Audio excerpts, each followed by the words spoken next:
magnetic induction as per Faraday law and the Lange law, the induced EMF is given by rate of change of flux linkage. It will tell you the direction. We were discussing this. Suppose here, this is the area in which cross magnetic field is there.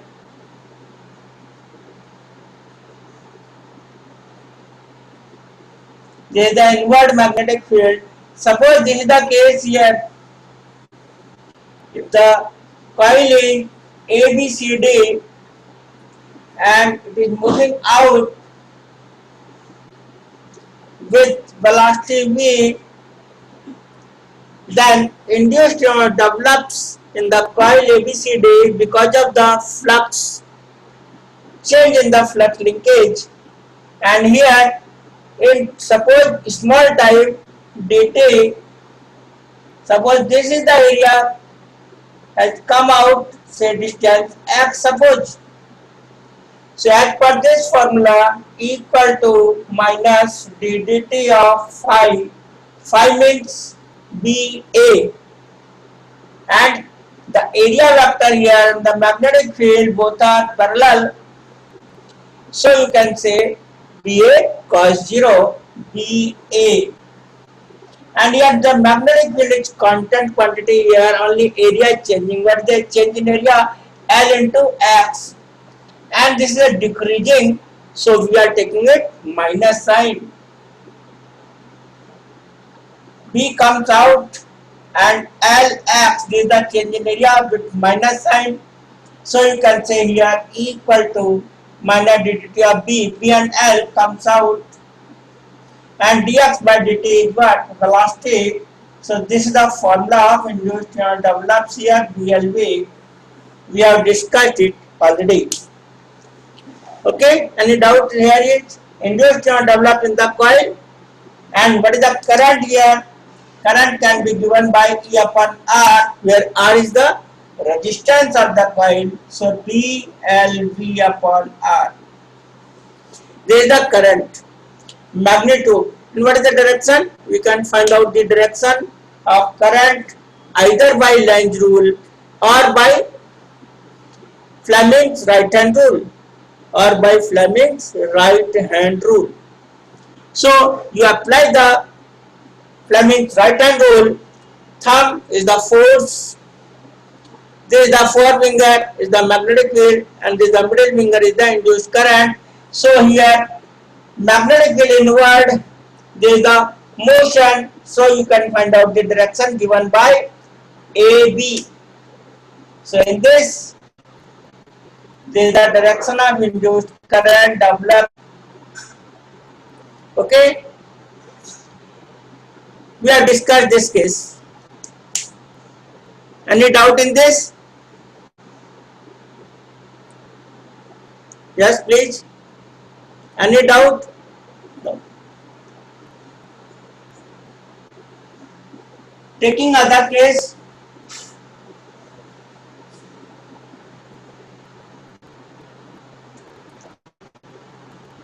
Say, suppose this is the area, very large area we have discussed here. This is the magnetic field in the whole area, and now the coil is not taking it out but moving in this area only. Let us discuss this. This is the coil ABCD moving with velocity v, and this is the width L. This is the coil which is not coming out of this magnetic field area. It means there is no change in the flux linkage, and there is no induced EMF developed as per this formula. If there is no change in the flux linkage, there is no induced EMF developed, there is no current. So here E is equal to 0. Suppose you take AB part only and moving with velocity v, in that case also induced EMF develops. Why not in this case induced EMF develops is equal to 0, but here induced EMF develops this rod is moving, or this part of the coil AB moving within the magnetic field with velocity v, and width of this or length of this rod here is L. So we can understand it why induction develops here not 0, why 0 here, why not 0 here. Let us discuss here. In the rod or conductor, positive charge as well as negative charge both are there. So positive charge moving towards right, it means current is flowing towards right because of the positive charge.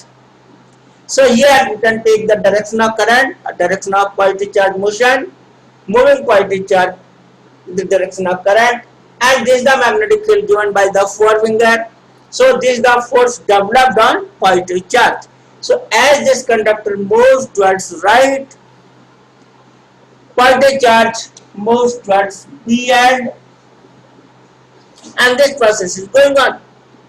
Similarly, negative charge moving here, current direction of current is reverse, so direction of force is also reverse in negative charge. So negative charge accumulation towards A.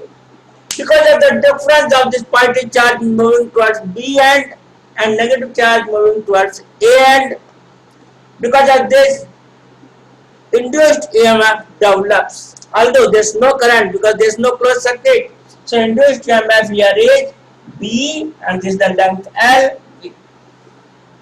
Suppose we take another case, suppose like this, between A and B, length is suppose 2L, 3L, 4L, 5L, 1.5L, whatever it is, 0.9L. So here, the gap between A and B, whatever it is, let us say 2L, 3L, 2L suppose, then what is the induced EMF developed in this case? B length is 2L B. So this is the induced EMF develops here across the ends A and B because the positive charge is developing, accumulating at B and negative at A. So effectively, what is the distance between them is, we are taking it here. Suppose this is the conductor here, circular, semicircular here, a radius is say R. The gap between A and B is 2R. So here L will be equal to 2R. So we are getting the induced EMF here, B. L means 2R into B. It means the effective length between A and B is the repelled edge length. So here this is the length, here this is the length, here this is the length. Suppose I am taking here Y0, why not 0 here induced EMF in all cases, but Y0 here. If I am taking this AB part, length is L. Suppose I take this one, across these two ends, positive charge developing here, negative developing here, length is L. So induced EMF is still DLV. Suppose I take like this length is L by 3. So induced EMF develops across these ends is B, length is L by 3 into V. Suppose you just join, what is the effective length? Effective length is 0. That is why induced EMF is 0 here. If it is a closed coil moving within the magnetic field, induced EMF 0, positive charge is developing, negative charge is also developing, but they cancel out in pair. Whatever positive is there, but whatever negative is there, because the conduction is closed circuit, so they come, join and neutralize it. That is why induced EMF is developing, induced current is also developing, but effectively that is 0. So we can understand if it is a say wire, rod or of any shape moving within the magnetic field, induced EMF, induced current is 0, not 0, but if it is a closed, then 0. Got the difference? Any doubt regarding this discussion? I repeated this because it is a difficult thing. Ideally, if you understand the difference, y non-zero, y0, it is simple thing. But It is not given in the book, so just note down clearly. Now, should I rub it?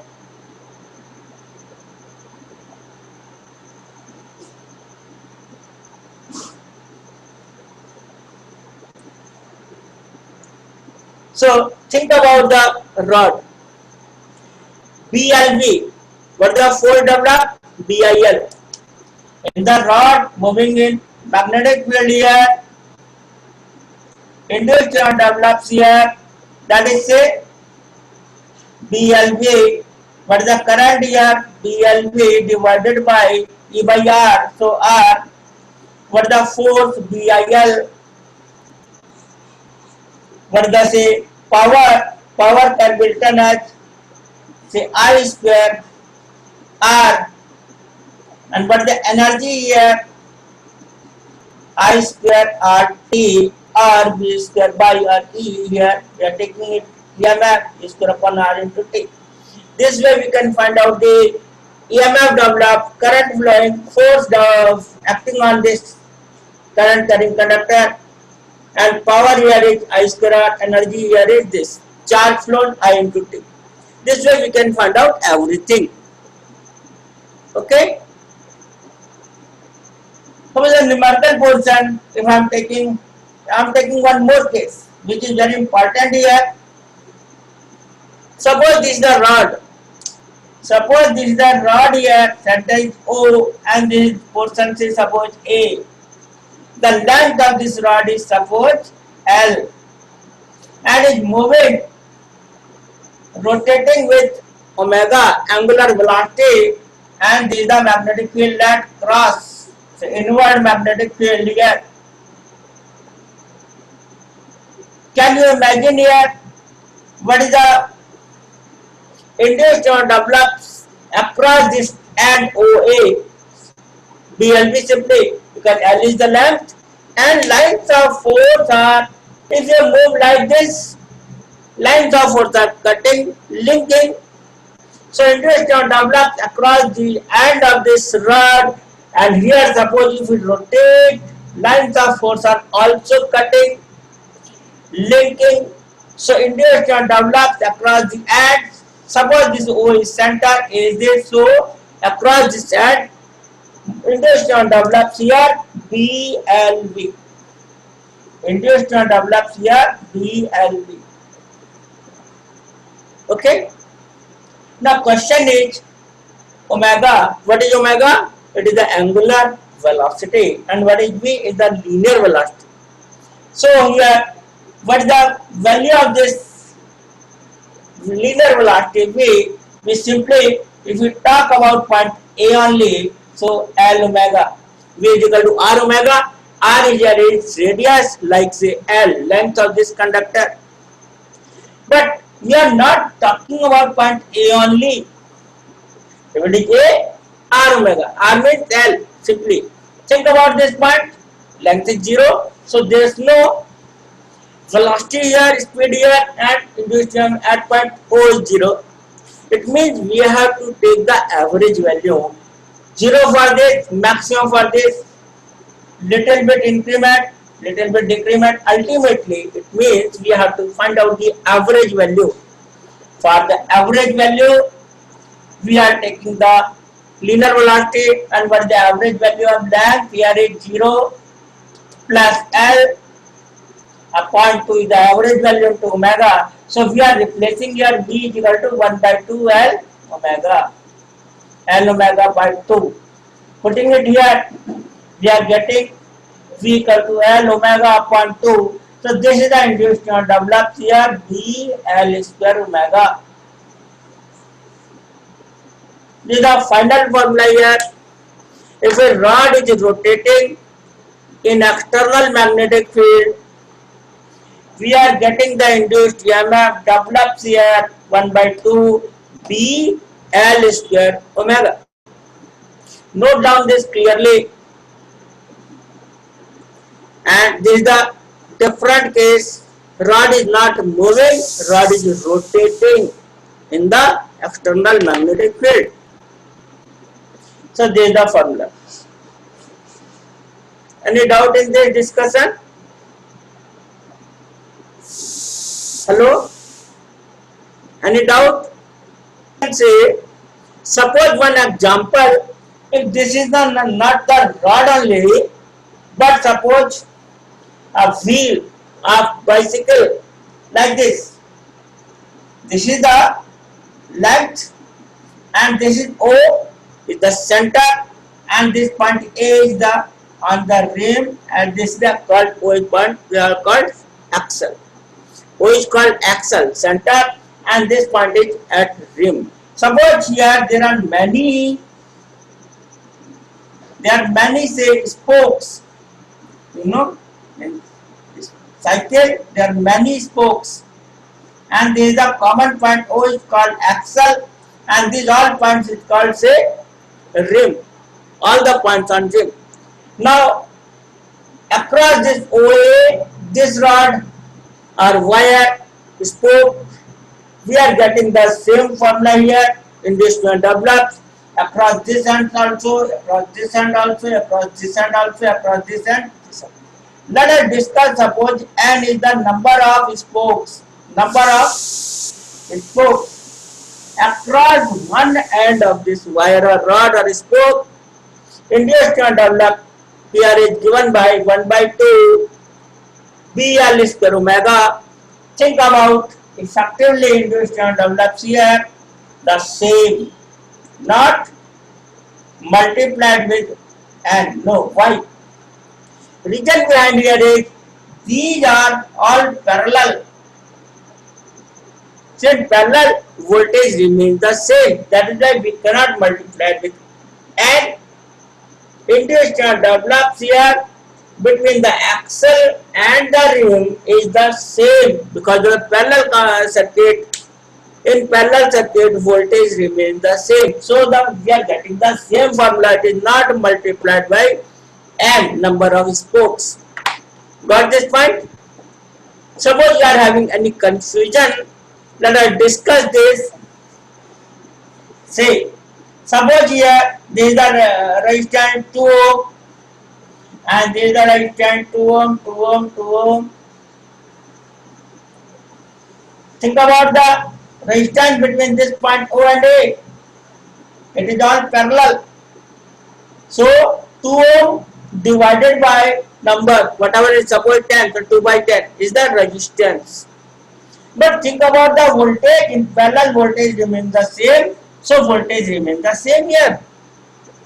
This voltage induced EMF is not affected by the number of spokes. If it is the case of resistance, definitely because of parallel circuit, resistance divided by number, whatever it is. But there is no change in the voltage because we know in parallel circuit voltage remains the same throughout. That is why there is no change in the induced EMF. Mandate. If it is case of single rod, it case of number of spokes is immaterial as far as induced voltage is concerned. Again repeating, there is no effect of number of spokes. Just note down this case also. In numerical problem, don't multiply with n. Normally, we commit this mistake. If it is because of 1, is this because of number of spokes, suppose 10, so multiply with 10. No, definitely no. Got it? Got it? Hello? This is a difficult topic, but if you understand the concept, it will be not difficult. It is easy. But if you do not understand in numerical problem, you will face a problem. That is why I am repeating again and again the same thing. If you apply this in numerical problem or conceptual problem, you will not face any problem. Let us discuss this in numerical problem. So we are sharing here. May I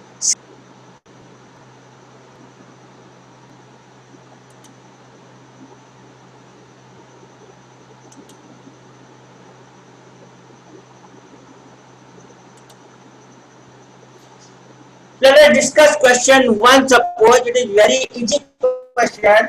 See, can you see the question 1? It is very easy question.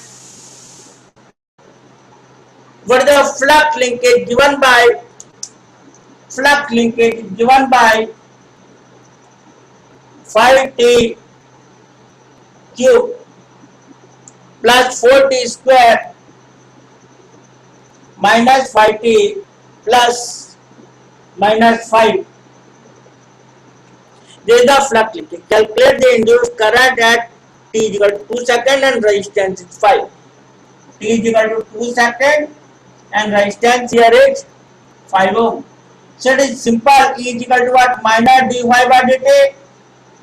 We can easily differentiate, and current can be given as E by R.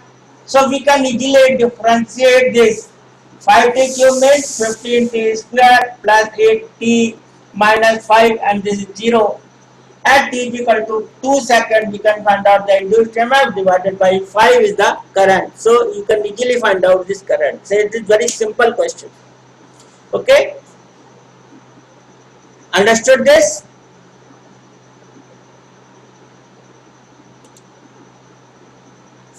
You can see the solution also. The magnitude is given by the differentiation. If the magnitude is here, there is no minus sign here. T is equal to 2 seconds, put the value, and I is equal to E by R. We have found the magnitude of EMF and current. That is why there is no meaning of minus sign as far as we are concerning the magnitude only. So it is a simple case. Got it? Should I repeat this question? It is easy question. It is easy question. Now let us discuss this second question. Square loop of, just go through this question. Second, is it readable? Hello students. 7. It placed vertically in the east-west plane. A uniform magnetic field 0.1 Tesla set up across the plane in northeast. Magnetic field decreased from to 0. What is the magnetic field? 0.1. And what is the final value? 0. In 0.7 seconds. Determine the magnitude, induced EMF and current. Similarly, this here also you find d phi by dt. What is d phi by dt? Simply this is the area and this is the magnetic field here. So change in magnetic field 0, final initial 0.1. So change in magnetic field here is 0 minus initial, final 0, initial 0.1 Tesla, and time duration is only 0.7. And what is the area here? Area is 10 centimeter square. So 0.1 in meter, 0.1 square. 0.1 in meter square. So you can easily find out this. And because of this minus sign, it comes plus. So you can easily find out by calculating this 1 millivolt and current, you can find out E by R. So R is given here, this thing, 0.7. So this divided by 0.7 milliampere. Got it? Very simple. Very simple. Although these questions are simple, of this NCERT question also very simple. This is also same. Let us discuss this. Question number 6. This is also NCERT question. Question 6. An aircraft. Go through this question 6. An aircraft with a span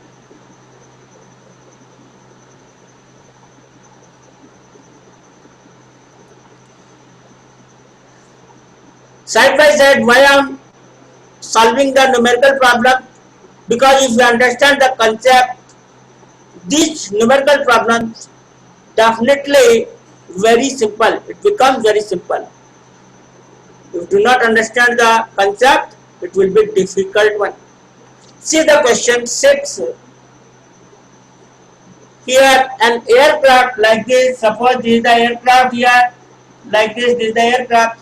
We are interested in the speed, we are interested in the length of the span of this wing span 40 meters. So L is equal to 40 meter and the speed is given here 1080 kilometer per hour. We can convert it into, just by multiplying 5 by 18, it is meter per second. So induced magnetic field is also there. How much? 1.75 into 10 to the power minus 5 Tesla. It is the vertical component. It is a vertical component. So what is the induced developed? Simply BLV.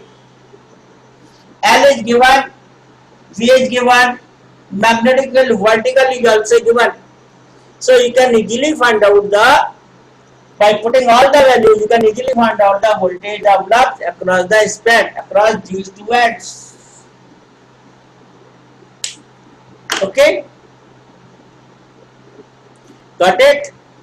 Just like question 7, question 6 and question 7 both are same thing. But why I am discussing this question 7? Because a very small difference or point. Say here in this question number 6, vertical component of magnetic field is given. Vertical component of magnetic field is given. Okay? So there is no need to find out the vertical component. But in question 7,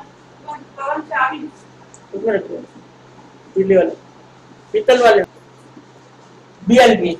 In question 7, speed is given in this question number 7. In the question 7, speed is given here. What is the speed? 450. It is a 450 meter per second. What is the length here? Length here is 30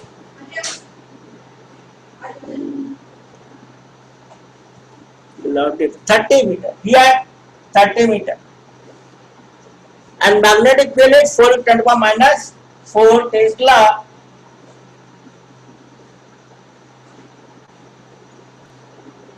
Mind it, the same question, but what is the magnetic field? This is the resultant magnetic field. This is the horizontal component given, and angle of dip is 30 degree.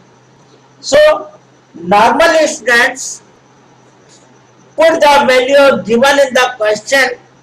That is wrong. Why it is wrong? Suppose, see this clearly. Suppose this aeroplane moving horizontally. Horizontal component of the earth magnetic field not cutting, linking. So it is because of the horizontal component, there is no induced EMF develops here. Normally we would put the value of B and we simply put the value of B here. It is wrong. Why wrong? Because if it is moving horizontally, vertical component they cancel out. They cutting. So because of the vertical component only, magnetic field, vertical component, flux is linking, cutting, induced and developed because of vertical component. Suppose this rod is falling down, then because of the vertical component, there is no flux linking. Because of the horizontal component, they cut, so induced and developed. It means we have to put the horizontal component given, but here we have to use in this case vertical component. We have to use here vertical component of the magnetic field LV. Question here, simply to find out the vertical component, and what the relation here, we know the relation here, vertical component upon horizontal component is tan delta. Delta is the angle of dip. Horizontal component is given. You can find out the vertical component by this formula. Normally we do not apply, we are putting the value whatever given in the question. So vertical component or BV Magnetic field vertical component is given by H tan delta. So H is given 10 to the power 4 into 10 to the power minus 5. Tan 30 means what? Tan 30 means 1 by root 3. This is the vertical component. Put this value of vertical component here. Length is given, velocity is given. So you will find the induced EMF 3.12. Note down this point especially. Normally we commit this mistake. So just note down this point in question 7.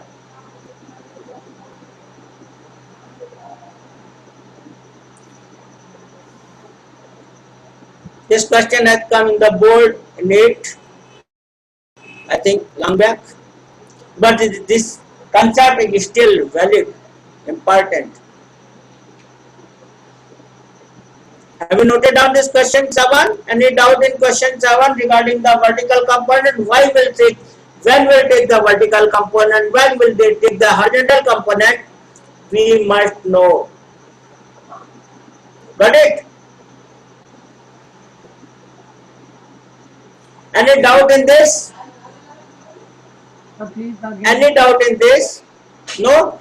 Then come to question 8. We want to discuss this question also.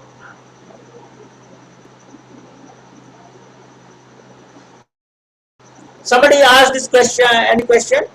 Hello? I'm listening. Any question? Yes, please. I was saying, please repeat. I'm not getting it. Question 7. Suppose this is the aeroplane and this is the wing here.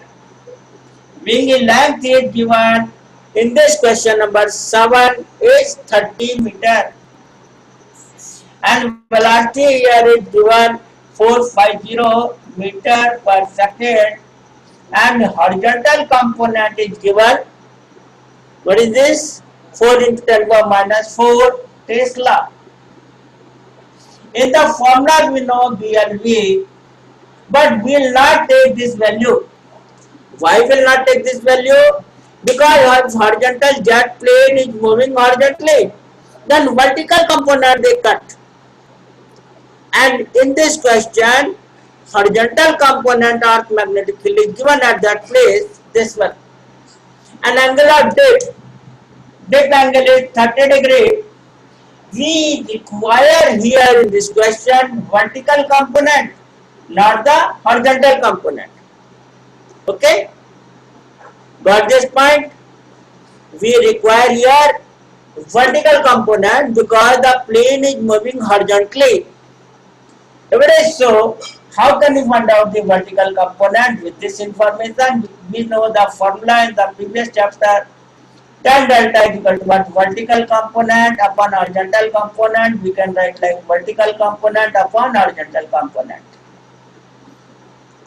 So what is tan delta? Tan 30. So vertical component is given as horizontal component multiplied by tan delta.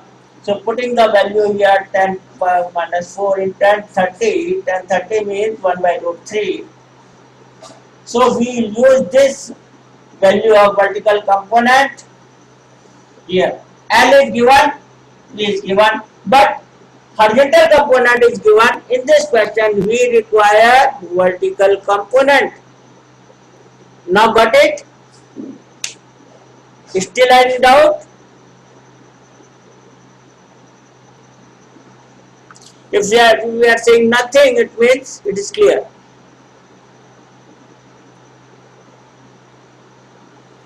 You can write your doubt in chat box also, no problem. If there is no doubt, go to question 8. In this question 8, this rod is falling down.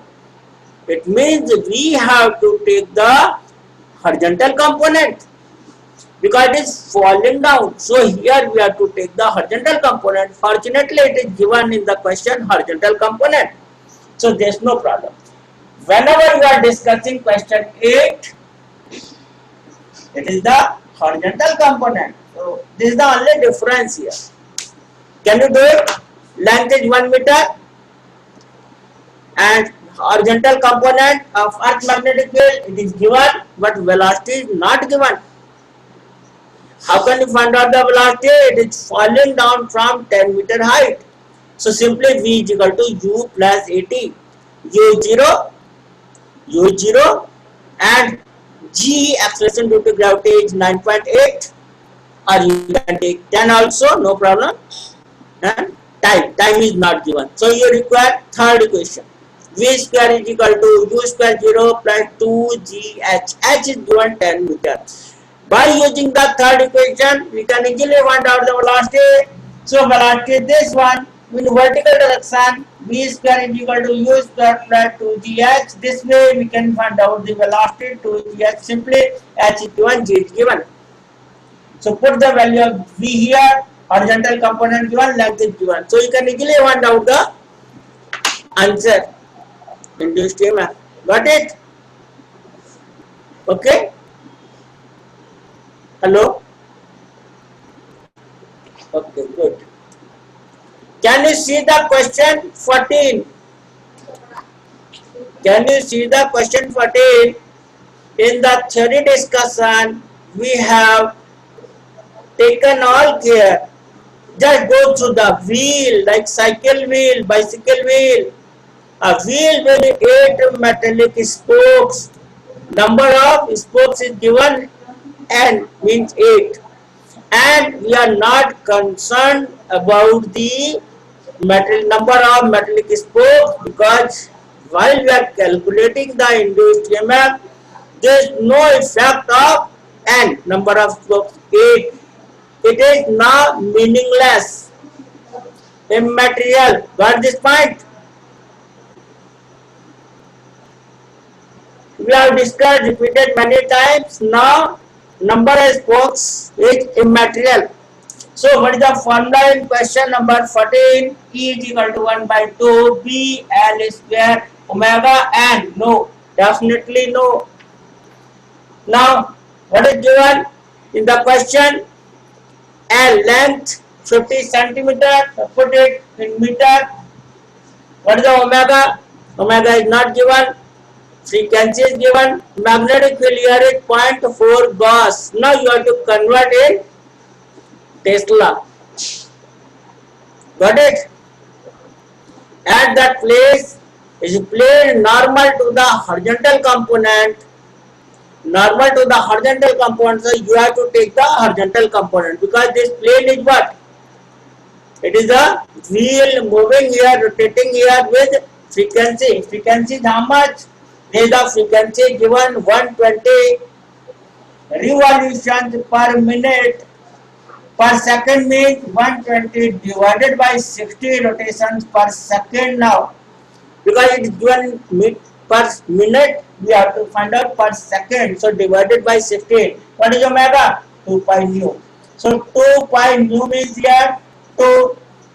So this is the 4 pi radian per second. Omega is given. L is given. Omega is given. L is given. Now you have to find out the magnetic field only. And what is the magnetic field here? 0.4 Gauss. What is the relation here? 1 Tesla is equal to 10 power 4 Gauss, and 1 Gauss is equal to 10 power minus 4 Tesla. That is why here it is given 0.4. So here given magnetic field is given here 0.4 Tesla Gauss. So Tesla. This is the SI unit here in Tesla. So you have to convert in Tesla. And vertical angular depth is given. Magnetic field B, you have to take the plane normal to the horizontal component. It means we have to take the vertical component. Vertical component means here simply V is equal to what? How can you find out? B cos theta. It will be the horizontal component. B sin theta, it will be the vertical component. So B sin theta. Sin theta is given. Sin 60 is root 3 by 2. This way we can find out the induced EMF W. And those there's no, we will not take 8. Again repeat. So simple formula here, L is given, omega you can find out this information, frequency is given, so you can find out omega, you can find out the vertical component with the magnetic field and angular tip. Okay. Yeah, tell me any doubt regarding the question 14. In theory also we have discussed how we'll find out this induced EMF and how is this question also. No? You have to find out the induced EMF between the axle and the rim. How will the value of EMF be affected if the number of spokes were increased? No effect. Because number of spokes is immaterial. Whether it is 8 or 80 or 10 or 1 or 2, whatever it is, no problem. So there is no effect. Okay? You can ask any doubt regarding the question 14.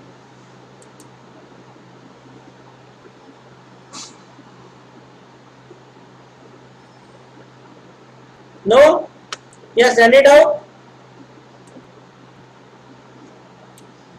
Adit, you want to say something? We derive the expression of induced EMF. We have already derived this expression. So first answer, first question 1 by 2 B L square omega. We have already derived this relation. Second, current E by R simply, and what is the heat developed I square RT or E square by RT. So this way we have discussed this question 11 also. Can you see this question 11? We have already discussed just by determining the deriving the E, I and heat also. Okay. Question number 12. It is also the same question. The same question in the NCERT question. A wheel of 10 metallic spoke, 0.5 length, RPM is given. The same question. Horizontal component, find the induced EMF. And this G1 Gauss is 10 bar for minus 4 Tesla. This relation, the conversion you must know. Normally we are using here in Tesla. Suppose it is given the numerical value in Gauss, we can convert into the Tesla, and the relation here is 1 Gauss is equal to 10 to the power minus 4 Tesla, 1 Tesla is equal to 10 to the power 4 Gauss. This way you can easily find out this question 12 also. So these questions are simple. If you understand the concept, you know the concept, how to apply it, just for practicing we are solving the numerical problems. Okay? Any doubt here? Yes? Sir, in 12th question, I mean, sir, in 11th In element. 12 questions. Yeah, 11, yes. In the last dissipation, so we have to put that energy formula, right? Energy formula I square RT. Whenever word dissipation means is the loss of energy, there is the loss of energy in the form of heat. So I square RT. Here we are getting the same formula if we are using E square by R into say T.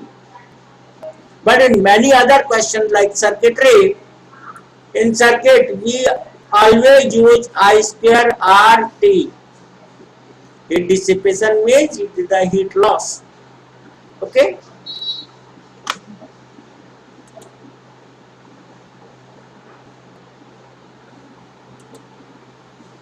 So we are discussed. We'll discuss